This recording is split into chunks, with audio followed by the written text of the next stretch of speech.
اعوذ باللہ السمیع العلیم من الشیطان الرجیم من ہمزہ ونفخہ ونفثہ۔ سورہ آل عمران کی آیت نمبر 33 اور 34 میں اللہ رب العالمین فرماتا ہے، بے شک اللہ تبارک و تعالیٰ نے آدم کو، نوح کو، آل ابراہیم کو اور آل عمران کو تمام جہانوں کے لوگوں میں منتخب فرمایا تھا۔ ان میں سے بعض یقیناً بعض کی اولاد تھے، اور اللہ تبارک و تعالی بڑا سننے والا اور علم والا ہے۔ اللہ تبارک و تعالیٰ فرماتا ہے، ان اللہ اصطفیٰ آدم، اللہ تبارک و تعالیٰ نے آدم علیہ السلام کو منتخب فرمایا، ان کو اور ان کی اولاد کو زمین میں خلیفہ بنایا۔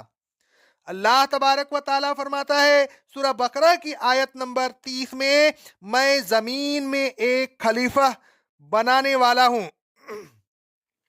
پھر اس زمن میں اللہ تبارک و تعالیٰ نے آدم علیہ السلام کو علم کی دولت سے نوازا۔ اللہ تبارک و تعالیٰ فرماتا ہے سورہ البقرہ کی آیت نمبر 31 میں، پھر اللہ تبارک و تعالیٰ نے آدم علیہ السلام کو تمام چیزوں کے نام سکھا دیے۔ پھر اللہ تبارک و تعالیٰ نے آدم علیہ السلام کو مسجود الملائکہ بنا دیا۔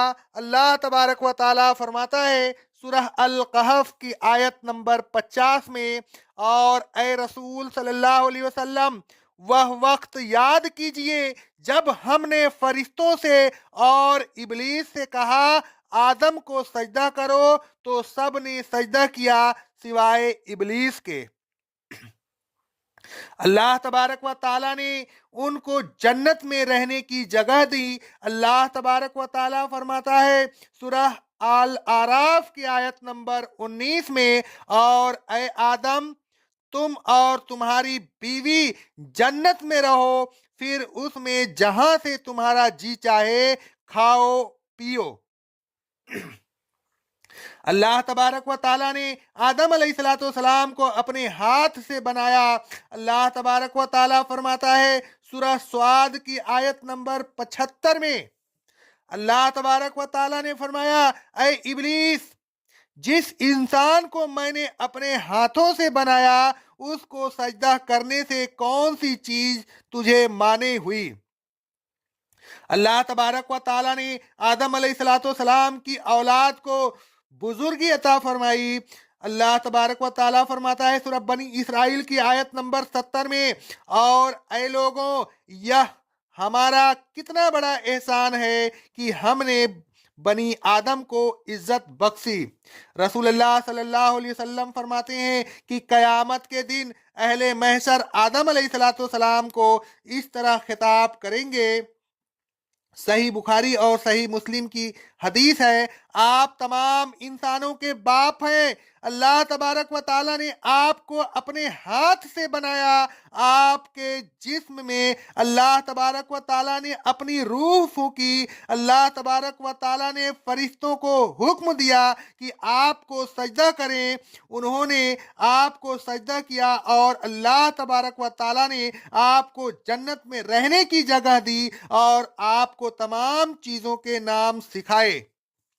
آگے فرمایا، نوح علیہ السلام کو بھی ہم نے منتخب فرمایا۔ رسول اللہ صلی اللہ علیہ وسلم فرماتے ہیں، صحیح بخاری اور صحیح مسلم کی حدیث ہے، نوح علیہ السلام پہلے رسول ہیں جن کو اللہ تبارک و تعالیٰ نے زمین والوں کی طرف مبعوث فرمایا۔ آگے اللہ تبارک و تعالیٰ نے فرمایا، وآل ابراہیم، اور ہم نے آل ابراہیم علیہ السلام کو منتخب فرمایا۔ اللہ تبارک و تعالیٰ فرماتا ہے سورہ نساء کی آیت نمبر 54 میں، ہم نے اپنے فیصلے کے مطابق پہلے بھی آل ابراہیم کو کتاب و حکمت اور عظیم بادشاہت عطا کی تھی۔ آگے اللہ رب العالمین کا ارشاد گرامی ہے سورہ الحدید کی آیت نمبر 26 میں، اور اے رسول صلی اللہ علیہ وسلم، ہم نے نوح اور ابراہیم کو رسول بنا کر بھیجا تھا، اور ان کو ان کی اولادیں نبوت اور کتاب کو जारी किया था, तो उनकी औलाद में से बाज तो हिदायत याब हुए और अक्सर फासिक ही रहे।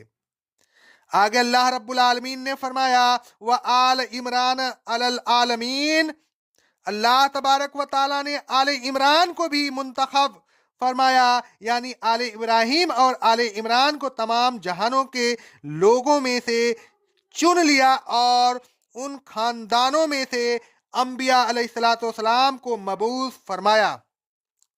अल्लाह तबारक व ताला फरमाता है सूरह मरियम की आयत नंबर 58 में, यही वह लोग हैं जिनको नबियों में से अल्लाह तबारक व ताला ने अपने इनाम खास से नवाजा था।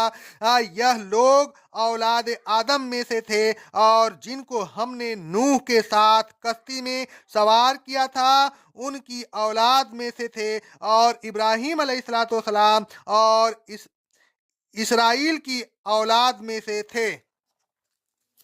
अल्लाह तबारक व ताला फरमाता है सूरह अल हदीद की आयत नंबर 36 और 27 में, और ए रसूल सल्लल्लाहु अलैहि वसल्लम, हमने नूह और इब्राहिम को रसूल बनाकर भेजा और उनकी औलाद में नबूवत और किताब को जारी रखा, तो उनमें से बाज तो हिदायत याब हुए और अक्सर फासिक ही रहे। फिर हमने उनके बाद उन्हीं के नक्शे कदम पर अपने और रसूल भेजे और उनके बाद ईसा इब्ने मरियम को भेजा और उन्हें अपनी किताब इंजील अता की।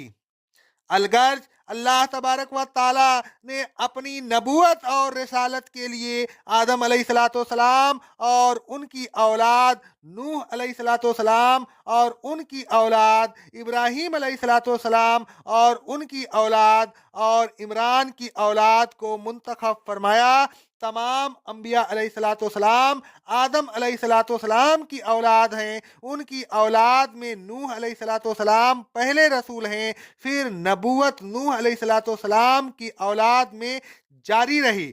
उनकी औलाद में इब्राहिम अलैहिस्सलाम हम बनी नबी हुए, फिर इब्राहिम अलैहिस्सलाम के खानदान में नबी आए और बड़ी कसरत से आए। इसी खानदान में से अल्लाह तबारक व ताला ने आले इमरान को मुंतखब फरमाया और उनकी औलाद में से ईसा अलैहिस्सलाम को नबी बनाया। इब्राहिम अलैहिस्सलाम के ही खानदान में से अल्लाह तबारक व ताला ने अपने आखिरी रसूल मोहम्मद मुस्तफ़ा सल्लल्लाहु अलैहि वसल्लम को मबऊस फरमाया।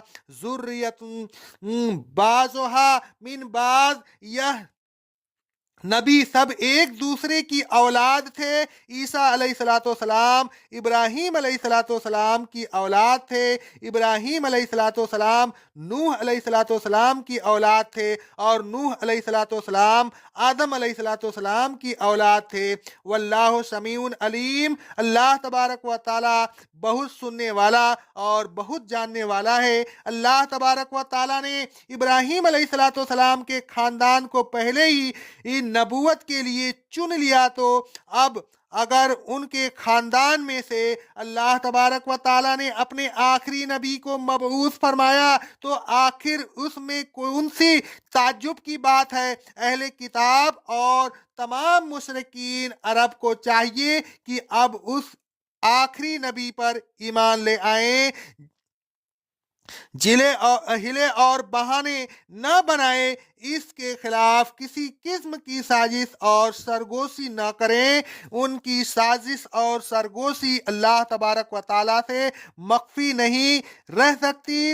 अल्लाह तबारक व ताला उनकी बातें सुन रहा है और उसे उनकी तमाम बातों का इल्म है। यह उसकी गिरफ्त से बचकर कहाँ जाएंगे।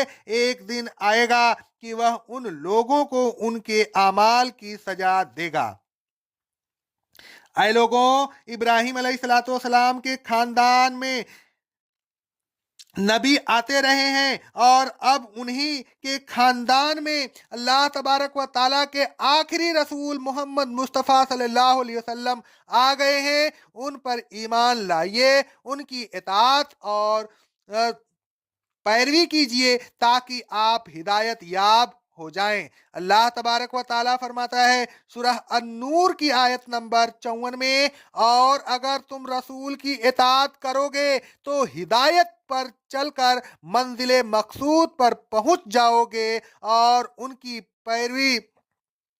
अल्लाह तबारक व ताला फरमाता है सूरह आराफ की आयत नंबर 158 में, और उनकी पैरवी करो ताकि तुम्हें हिदायत मिल जाए। ऐ लोगों, फिरकों से अलहदा रहिए, फिरकों में हरगिज शामिल ना होइए। फिरका बंदी की बुराइयां बहुत हैं, उनमें से एक यह भी है कि बुत सी हस्ती छूट जाती है। फिरका परस्त सिर्फ उन्हीं सुन्नतों पर अमल करता है जो उनके फिरका वाराना मजहब में पाई जाती है। गोया वह अपने फिरका वाराना मजहब को वो हदीस पर तरजीह देता है, और यह चीज़ ईमान के मुनाफी है। अल्लाह तबारक व ताला हम तमाम मुस्लिमीन को कुरान और हदीस नबी की सुन्नत पर चलने की तौफीक अता फरमाए। अक़ौलु क़ौली हाज़ा, अस्तग़फिरुल्लाह, अस्तग़फिरुल्लाह, अस्तग़फिरुल्लाह।